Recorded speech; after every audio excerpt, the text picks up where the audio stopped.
Hey, we're diving into one of the biggest myths in Christianity, the Ethiopian Bible. The Ethiopian Bible is an incredible historical treasure, but it's been misunderstood.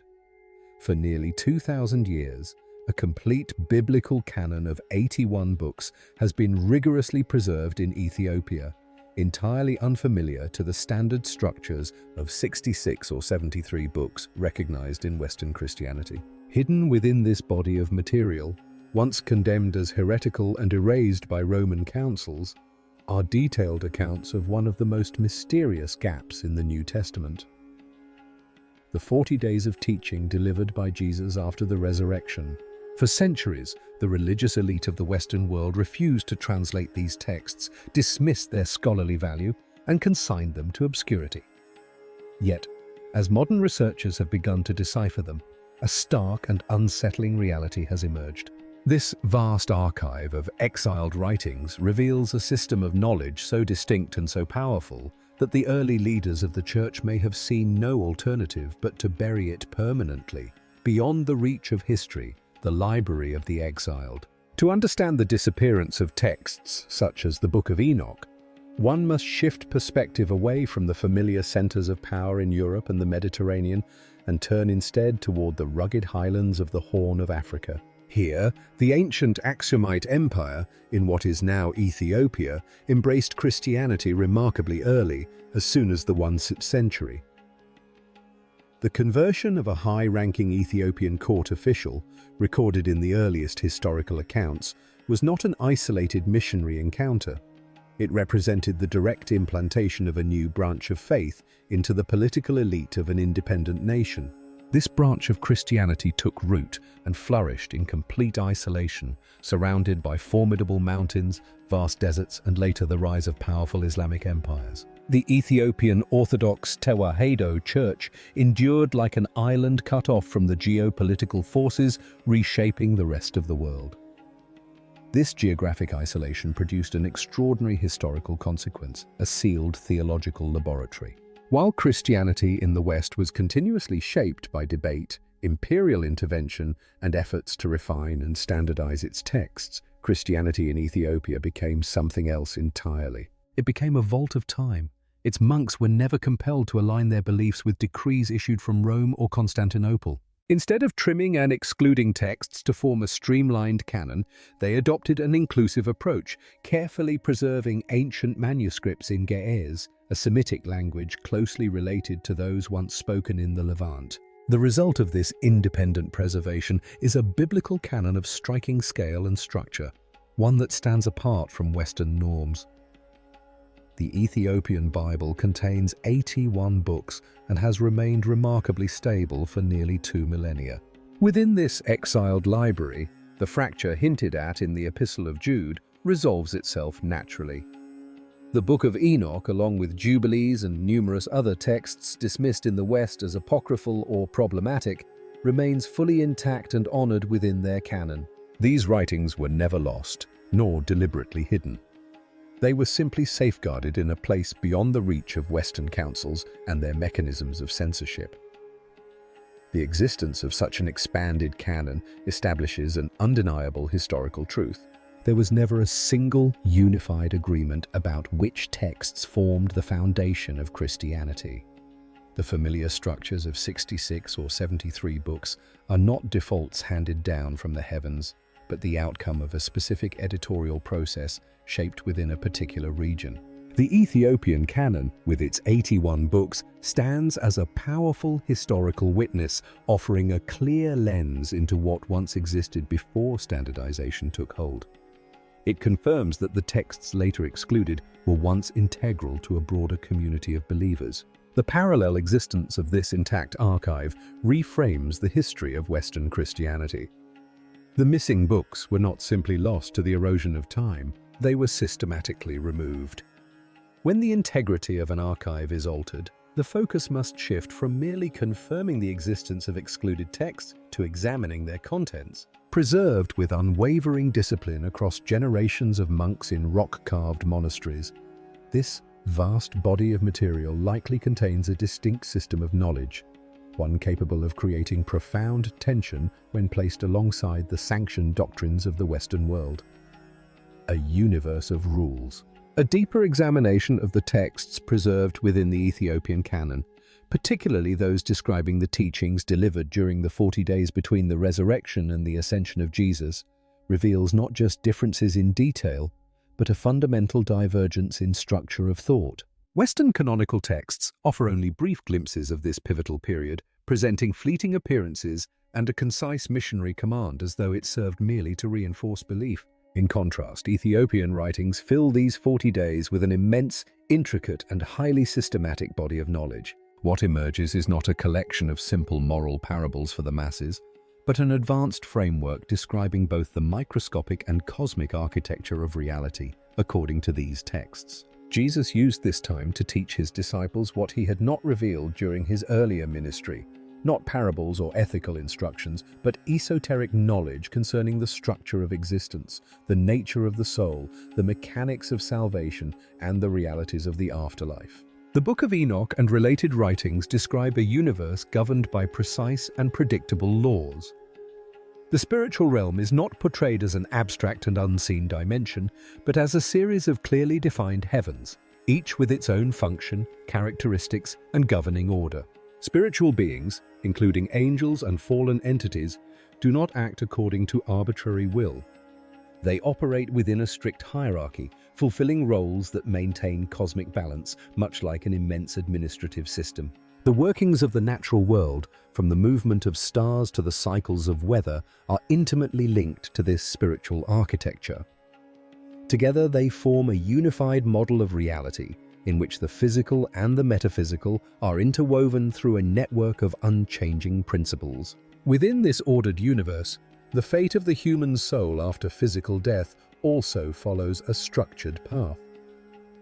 These excluded texts do not describe an immediate and final judgment leading to eternal reward or punishment. Instead, they outline an extended process of spiritual evolution in which the soul must pass through successive realms of purification.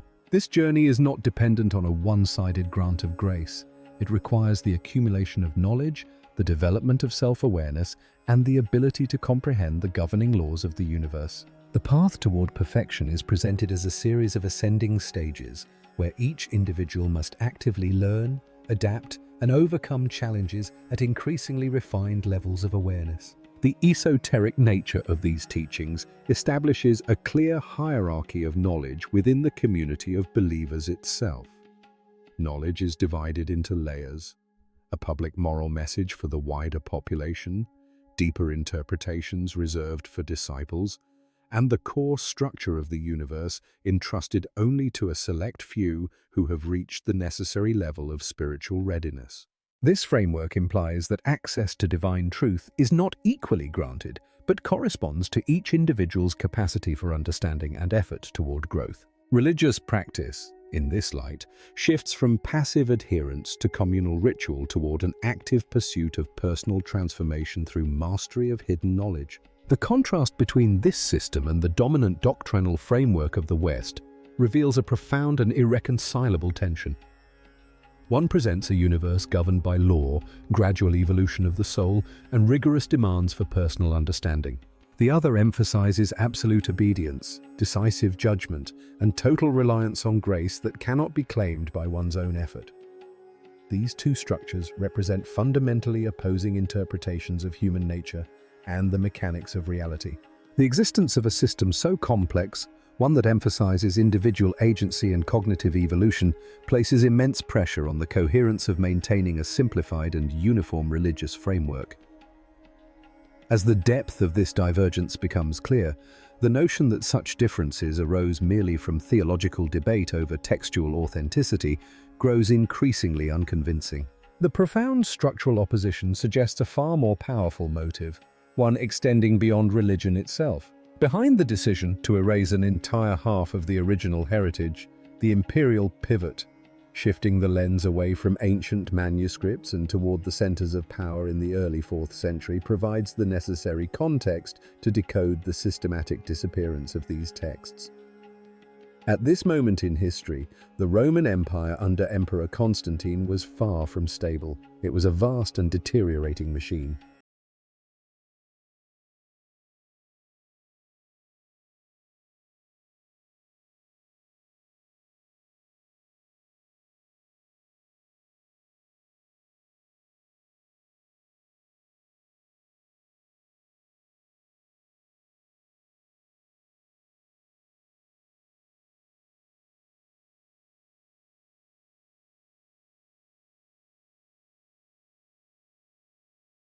Strained by civil wars, pressured along its borders, and fractured by deep cultural divisions.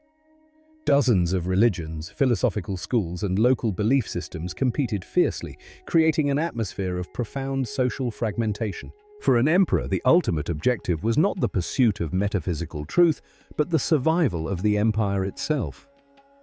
Constantine required a unifying force strong enough to bind together a territory that stretched from the mist-covered Isles of Britannia to the arid deserts of Syria.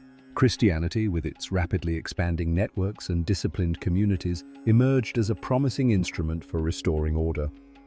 Yet in the early 4th century, Christianity was not a unified entity. It existed as a loose constellation of communities, each with its own texts, interpretations, and practices, including groups that preserved complex systems of knowledge similar to those found in Ethiopia. To serve as the ideological foundation of an empire, this religion had to be reshaped. The Council of Nicaea, in 325 AD, convened and supported directly by imperial authority, marked an unprecedented turning point in history. It represented the convergence of religious structure and imperial administration. When these competing doctrinal systems are examined through the lens of governance, the motive behind exclusion becomes strikingly clear. A religious framework built upon a complex cosmology, emphasizing individual spiritual evolution, layered esoteric knowledge, and the potential for inner divinity would be a nightmare for centralized control. Believers who saw themselves as capable of learning the laws of the universe, undergoing purification without mediation, and attaining direct contact with truth would become autonomous individuals.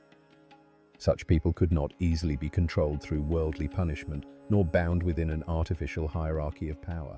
A religious structure that empowers individuals to pursue inner freedom is, by nature, decentralized. It disperses authority and continuously generates new streams of thought, posing a significant risk to a state that depends on absolute uniformity.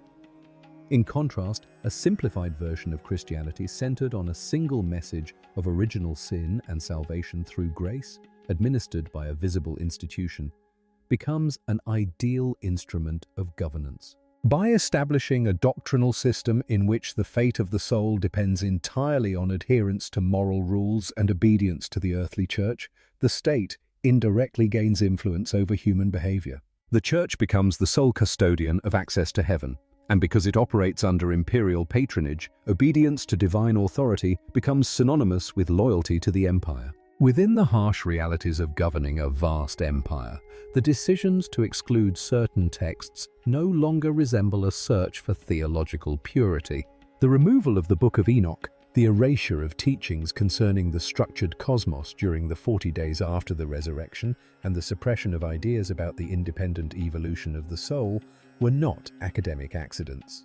They were strategic executive decisions aimed at dismantling an uncontrollable intellectual ecosystem. Texts labeled as apocryphal or heretical were not necessarily rejected because they were false in origin, but because their internal structure posed a direct threat to the model of power the Roman state sought to construct. Recognizing the formation of the canon as a technocratic process designed to establish the foundation of a state religion completely overturns the traditional view of a Bible shaped purely by spiritual inspiration. It compels a reassessment of the structure and meaning of the texts that remain. The ghost in the machine. Once the interpretive lens shifts from viewing the Western canon as a flawless masterpiece to understanding it as the product of a tightly controlled political editing process, the approach to familiar New Testament texts must also change. They no longer appear as perfect marble monuments, but begin to reveal the characteristics of a site where traces of an older structure have not been entirely erased. The removal of complex cosmological writings has left behind unusual gaps and subtle inconsistencies within the very books that were preserved, creating ghostly remnants of a system of knowledge that was cut away. These anomalies are particularly evident in the letters of the Apostle Paul, a foundational figure in shaping Western theology. In the second epistle to the Corinthians, Paul describes a mystical experience in which a man is caught up to the third heaven and hears words that cannot be spoken, words that humans are not permitted to utter. Within a religious framework focused on a simple and universal message of salvation, the notion of multiple numbered heavens and forbidden knowledge appears out of place. Yet when viewed through the structured cosmology preserved in Ethiopian texts, Paul's account becomes entirely coherent. It aligns seamlessly with a system in which ascent through different realms is governed by precise principles. This detail stands within the New Testament like a fragment of a much larger picture that has been removed.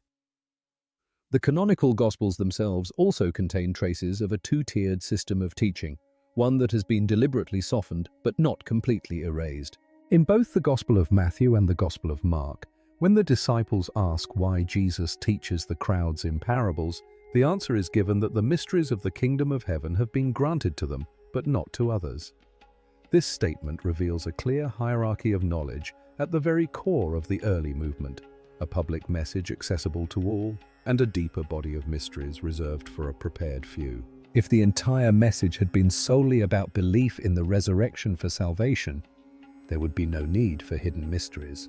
The removal of texts that once explained these mysteries in detail has transformed this statement into something incomplete, a title whose substance has been stripped away.